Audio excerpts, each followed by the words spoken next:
January 3, 2026, the world watched in disbelief as Operation Absolute Resolve unfolded. We saw Blackhawks over Caracas, the capture of Nicolas Maduro, and the sudden, violent end of a regime. To the media, this was a military operation. To the White House, it was a liberation. But if you look closely at the bond yields, the commodity markets, and the history books, this wasn't just a military strike. It was a foreclosure, the ultimate liquidation of a bankrupt nation-state. To understand why American boots are on the ground today, you have to strip away the myth of Venezuela as just another poor country. That is the lie. Venezuela sits on the largest proven oil reserves on the planet, more than Saudi Arabia, more than the United States, 300 billion barrels of black gold. In the 1970s, this was the wealthiest nation in South America. Its GDP per capita outpaced Spain and rivaled the top tier of Europe. It was the Saudi Venezuela, a land of skyscrapers, luxury, and a middle class that traveled the world on oil dividends. Fast forward to 2024, that wealth didn't just disappear, it was systematically dismantled. Look at the data. Venezuela has experienced the single largest economic collapse of a country outside of wartime in modern history. Let that sink in. No bombs were falling, yet the economy vanished. Ukraine has faced a brutal invasion and total war, and their economic resilience in some sectors actually put the Maduro regime to shame. Until this week, there were no foreign missiles hitting Caracas. There was no natural disaster, just pure, unadulterated mismanagement. Yet the devastation is worse than in most war zones. Nearly 8 million people have fled. That is almost 25% of the population. That is a larger refugee crisis than Syria. These people weren't dodging shrapnel, they were dodging starvation. They ran because the average citizen lost nearly 20 pounds of body weight in a single year, the so-called Maduro diet. They ran because their currency became statistically worthless, serving better as wallpaper than as a medium of exchange. Nicolas Maduro and Hugo Chavez didn't just lead the country poorly, they stripped the assets. They took a Ferrari, ran it into a wall, and then sold the steering wheel for scrap. So when Donald Trump says, "We are going to take the oil," he is being brutally, cynically honest. The country is in ruins. The infrastructure is rusted beyond repair. The economy is flatlined. The question we are going to answer today isn't about international law, it's about the cost of state failure. Was this operation a crime against sovereignty, or was it the only way to terminate a 20-year national suicide? Because for the people of Venezuela, the choice isn't between freedom and occupation, it's between starving in the dark or punching the clock for the new management. How do you bankrupt a casino? You start giving away chips for free and fire the security guards. That is exactly what Hugo Chavez did. When Chavez came to power in 1999, he wasn't just a politician, he was a lottery winner. Oil prices were skyrocketing from $10 to over $140. For a decade, Venezuela was on a geopolitical sugar high. Billions of petrodollars flooded in, but Chavez didn't build a future, he built a patronage machine. He subsidized everything. Gas became cheaper than a bottle of water. It felt like a miracle, but it was a credit card binge. He wasn't creating wealth, he was liquidating the country's capital to buy loyalty. But here is where the murder of the economy happened. In 2002, Chavez committed industrial harakiri. He fired nearly 20,000 employees from PDVSA, the state oil company, live on national television with a whistle in his mouth. These weren't just bureaucrats, they were the geologists, engineers, and master drillers, the literal brain trust of the nation. He replaced them with yes-men, political cronies who couldn't tell a drill bit from a dipstick. Production didn't just slide, it hemorrhaged. The golden goose was dying of stage 4 cancer. But as long as oil was $100 a barrel, the cash flow masked the rot. In 2013, Chavez died, leaving the keys of a Ferrari with a blown engine to a former bus driver, Nicolas Maduro. And then the music stopped. In 2014, oil prices crashed. A competent nation like Norway or even Saudi Arabia would have had a rainy day fund. Venezuela didn't even have a roof. The coffers were empty. The assets had been stolen, squandered, or hidden in offshore accounts. Suddenly, the subsidies were gone. The lights didn't just turn on, they went out. The country entered a literal dark age of rolling blackouts and empty hospitals. Faced with a collapse, Maduro hit the only button he understood, the print button. The central bank began churning out bolivars like they were flyers for a garage sale. This wasn't just inflation, it was economic scorched earth. At its peak, inflation hit over 1,000,000%.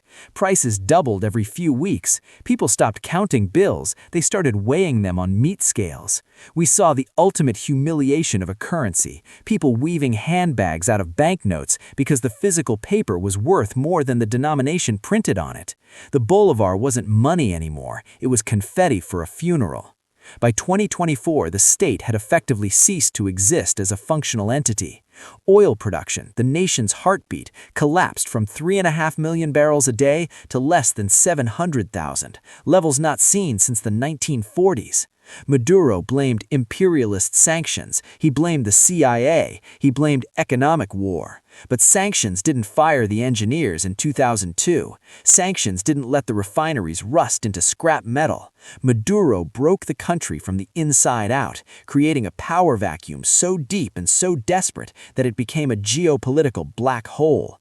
He thought he could play Russia and China against the West forever. He was wrong. He didn't realize that in 2026, bankrupt dictators don't get bailouts, they get liquidated. And on January 3rd, the new management finally arrived to collect the collateral. This brings us to the elephant in the room, or rather, the orange bull in the china shop. Why intervene now? Why did the United States launch Operation Absolute Resolve in 2026 after watching Venezuela burn for a decade? The media will talk about restoring democracy. Don't be naive. Donald Trump doesn't look at a map and see sovereign nations. He looks at a map and sees real estate. To him, Venezuela was the ultimate distressed asset, a mansion in a prime neighborhood occupied by squatters who set the living room on fire while the neighbors watched in horror. Trump has never hidden his intentions. Years ago, he famously said, "We should have kept the oil." Back then, it was a scandal. Today, it's a business plan. The U.S. isn't just removing a dictator, they are voiding the lease. The reality is that Venezuela's oil infrastructure is so decayed that the state is physically incapable of fixing it. They don't have the parts, the cash, or the engineers. There is only one entity on Earth with the capital to restart the heart of this dead giant, the American energy sector. Chevron, ExxonMobil, Halliburton. They aren't just contractors, they are the new owners of the cash flow. This is also a masterclass in geopolitical debt cancellation. For years, Maduro mortgaged the country to China and Russia. He took billions in loans and promised to pay them back in oil. By seizing control, the U.S. has effectively performed a hostile takeover that wipes those debts off the strategic map. Beijing and Moscow held the mortgage papers, but Washington just changed the locks on the front door. It's a brutal signal to the East. You can lend to dictators in our backyard, but don't expect to collect when they go bust. But there is a technical reason this is happening now. Venezuela's crude is heavy. It's dirty oil that most of the world can't refine. But you know who can? The U.S. Gulf Coast. Geologically, our economies are Siamese twins. For 10 years, U.S. refineries have been starving for this specific grade of oil. By taking the fields, Trump isn't just liberating Caracas, he's optimizing a global supply chain. He's cutting out the middleman and securing the energy future of the American Rust Belt for the next half-century. And don't think for a second that this is only about the past, it's about the future. Control over Caracas in 2026 means control over the stability of the entire region, including the gateway to the lithium triangle. Elon Musk didn't support this administration for nothing. To dominate the next 20 years of the EV market, the U.S. needs its backyard open for business, not locked down by Chinese state corporations. This isn't just an oil grab, it's a strategic fortress being built around the resources of the future. Is it fair? Absolutely not. It is a violation of every textbook definition of national sovereignty. But let's look at the alternative. Without this takeover, Venezuela remains a zombie state, exporting nothing but refugees and misery. Trump isn't offering to build a nation, he's offering to run a company. And tragically, for a starving family in Caracas, a ruthless American CEO will put food on the table faster than a revolutionary hero ever did. The price of bread is the loss of the flag. So, the Marines have landed, the dictator is gone. What happens on Monday morning? In the world of geopolitics, Monday morning is when the adrenaline fades and the bills come due. The media loves to paint two pictures, either a magical blossoming of democracy or a brutal imperialist occupation. The truth will be neither. It will be construction and security. We are about to see the largest infrastructure project in Latin American history, but it won't be built by the Venezuelan government. It will be built by Halliburton, Bechtel, and Chevron, guarded by private military contractors. The refineries that are currently rusting heaps of metal will be modernized. The power grid will be patched up. Why? Not out of the kindness of America's heart, but because you can't pump oil in the dark. To extract value, the U.S. must make the country functional. For the average Venezuelan, this means jobs, real jobs, not government jobs paid in worthless paper, but industrial jobs paid in hard currency. And speaking of currency, let's be real, the bolivar is dead. It died years ago, we just forgot to bury it. Before this intervention, Venezuela was already a zombie economy. 20% of the country lived in dollars, 80% starved in bolivars. Operation Absolute Resolve is the final nail in the coffin. We are looking at total official dollarization. Just like Panama or Ecuador, Venezuela will likely adopt the US dollar as its official legal tender. Is this a loss of sovereignty? Yes, a country without its own money is just a colony with a flag. But ask a mother in Caracas if she prefers monetary sovereignty or money that actually buys milk. The answer is brutal but simple. She wants the dollar. In 2026, the U.S. Treasury and OFAC have become the de facto central bank of Venezuela. Then there is the human factor. 8 million people, the largest diaspora in the hemisphere. These aren't just refugees, they are the doctors, engineers, and teachers who fled the starvation diet. Will they come back? Historically, when regimes fall, only a fraction returns immediately. But even if 10% return, that is nearly 1 million educated professionals flooding back into the system. Imagine the brain drain reversing.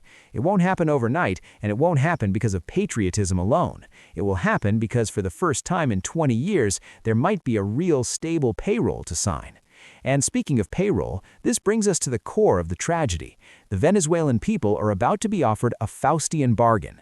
The U.S. is effectively saying, we will turn the lights back on, we will put food in the supermarkets, we will make your money worth something again. But in exchange, we own the infrastructure and the upside. It is the ultimate capitalist shock therapy. There will be no socialist paradise. There will be inequality. There will be American CEOs calling the shots from Houston, not Caracas. But after 2 decades of eating garbage and watching their children shrink from malnutrition, the Venezuelan people might just take the deal. Because when your children are starving on the beach, you don't ask the lifeguard for his ID or his political affiliation. You just grab the hand. So what is the lesson here? What does the fall of Caracas teach us about the world in 2026? It teaches us a terrifying but necessary truth. Competence is the only real sovereignty. For 20 years, Chavez and Maduro believed that sitting on a pile of oil made them untouchable. They thought they could starve their people, dismantle their industry, and hide behind the shield of national sovereignty. Operation Absolute Resolve just shattered that shield. The message from Washington to every resource-rich regime is now crystal clear. You can be anti-American, you can be a tyrant, but you cannot be incompetent. If you let $1 trillion asset rot while the world's supply chains tighten, someone will eventually come to collect. Not because they are the good guys, but because geopolitics, like nature, abhors a vacuum. Venezuela is no longer a sovereign state in the traditional sense. It is a turnaround project under U.S. management. Is this new colonialism? Absolutely. It is colonialism 2.0, corporate, efficient, and televised. But let's be honest, the old colonialism of the Maduro era, where a tiny elite looted the nation while the masses ate from trash cans, was no better. It just had a revolutionary flag. History is cruel. It doesn't care about fairness, it cares about physics. And in the physics of 2026, a power vacuum as deep as Venezuela simply could not exist forever. In 10 years, Venezuela will be unrecognizable. The skylines of Caracas will shine again. The oil will flow. The refugees will return to a land that finally functions. But they will return to a country they no longer fully own. They will be tenants in their own home, renting stability from the United States and paying it with their resources. It is a heavy price to pay. But look at the alternative. Look at the ruins of the last 20 years. For a generation that has known nothing but hunger, being a tenant in a functioning house is a dream compared to being the owner of a graveyard. The tragedy of Venezuela isn't that the Americans finally arrived. The tragedy is that the Venezuelan government made that arrival the best possible option for its own people. They didn't lose their country on January 3, 2026. They lost it the day they decided that ideology was more important than economics. And that is a lesson that every nation and every leader should put in the bank. This is Parallax. We don't just read the news, we read the balance sheet. If you want to understand the real price of power, hit that subscribe button. We'll see you in the next one.